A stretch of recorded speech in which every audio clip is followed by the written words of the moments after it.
hiring a salesperson. I want to talk about tips for hiring a salesperson. I've got a couple notes written down here. This is something I am getting better at every single year, every single month, every single time I hire. I've hired some terrible ones. I've hired some great ones.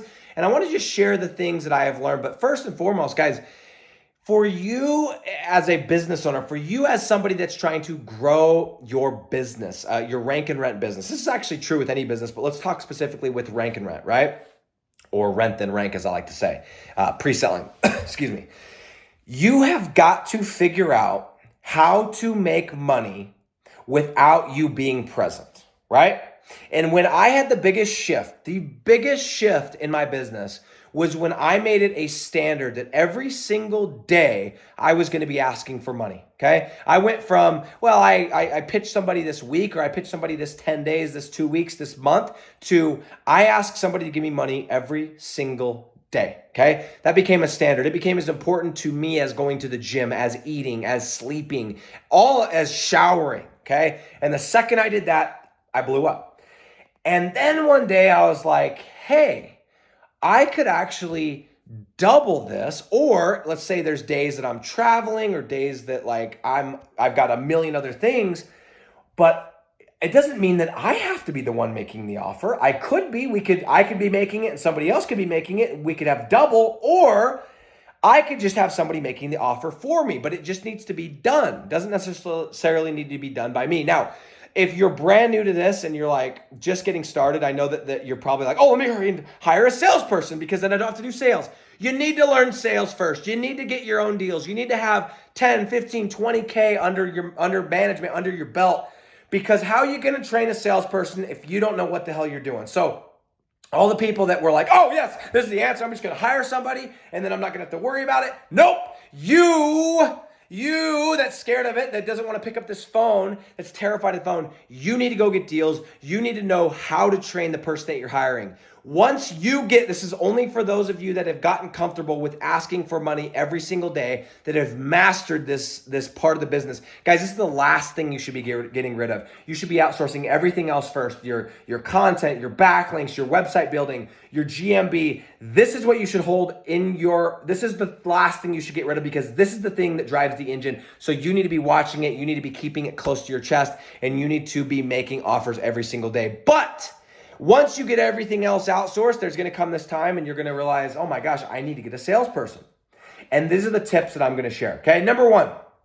And by the way, this is funny because I just had a conversation with one of my students in my group, and he's a high-level student making 30 grand a month. And we were talking about this, and he said the same this first thing I'm going to share, he said the same thing without me even saying it. And that is that this is the first tip I got for you guys. The number one most important factors to look for in a salesperson, whether it's a guy or whether it's a girl, I don't care.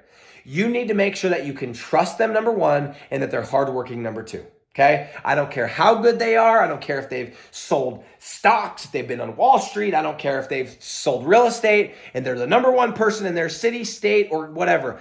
If I can't trust you, I don't want to hire you. I'm not going to work with you. And obviously, if somebody had sold the most real estate in their state, they probably wouldn't be looking for a job. But you get what I'm saying. Okay.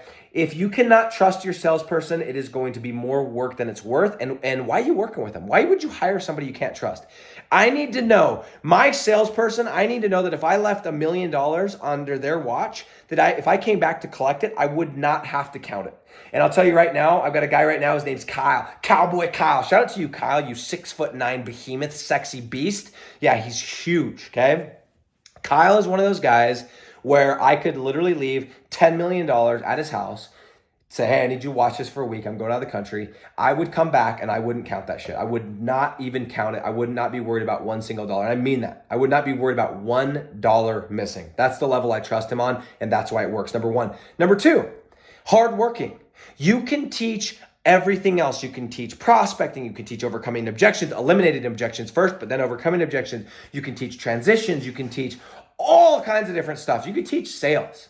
You could teach everything. You cannot teach hard work. And if you can, I haven't figured it out yet, and it must be very, very, very difficult. And I've trained salespeople. I've hired and recruited salespeople from door to door. I've hired people from all walks of life. And if you can get somebody that you can trust and that works hard, all the other stuff you can teach. It doesn't even matter if they're a little bit slow to learn it. That's okay. You find somebody that you can trust and that works hard, and you can make that person work, period. Okay? I've seen some people that can't even talk, people that are awkward, people that should not be in sales per everyone else's standards, but they had those two things and they crushed it. They made thousands and thousands of dollars because they were trustworthy and then they worked hard. Okay? So that's tip number one. Okay, here's the other one I got written down. Number two, this is just me. I know that this is probably not scalable, but I have had my best luck hiring people that are within my network or that are referrals of people within my network. I have done the Indeed thing. I have done, just all kinds of these different job boards and everything else. I've posted in groups and when it is somebody that I know, or that somebody I know knows and can vouch. That has been the very best luck that I have had. Now, again, I understand that's probably not scalable, and it's gonna be hard to hire 100 people at once doing that. But those have been the very, very, very best people that I've hired. People I know that are hardworking and trustworthy, or people that I know who know them. People that, yeah, you know what I'm saying. Okay, that's number one, or that's the number one people, okay? And then lastly, this is my last tip. It's going to be tough to get somebody on straight commission, okay? It's going to be tough. And it's also, I strongly discourage you from doing straight salary because they're not going to be motivated. They're just not. What you need to do, and the best luck I've had, is finding that sweet spot of offering a very low salary, just enough to pay the bills, just enough to get them, the necessities where they can actually live, but then offering them handsome commissions. Now, if you have a sales process that's freaking dialed, and they can just show up to appointments and that's it, they don't even have to prospect, they literally show up to closing calls, you can get away with commission, okay? You can get away with commission because that's a different story. But for those of us that are just going out and pre-selling and we're the ones doing the prospecting and everything else, you have got to pay them something to pay the bills and then offer them something that is handsome and incentivizing as far as commission. It has to be good. It has to be something good. It has to motivate them. You have to be able to structure a deal where if they crushed it, they could make six figures, okay? If you cannot have a deal, if you're not in a business or you don't have a model or a structure where that person could potentially make six figures, how the hell are you supposed to get them motivated? How are they supposed to be motivated? How are you supposed to get them to do stuff after work and at nights and in the mornings? It is going to be very, very difficult. And I think sometimes we forget and we get frustrated that our people, our employees, those that we've hired, they're not as bought in as us. Of course they're not.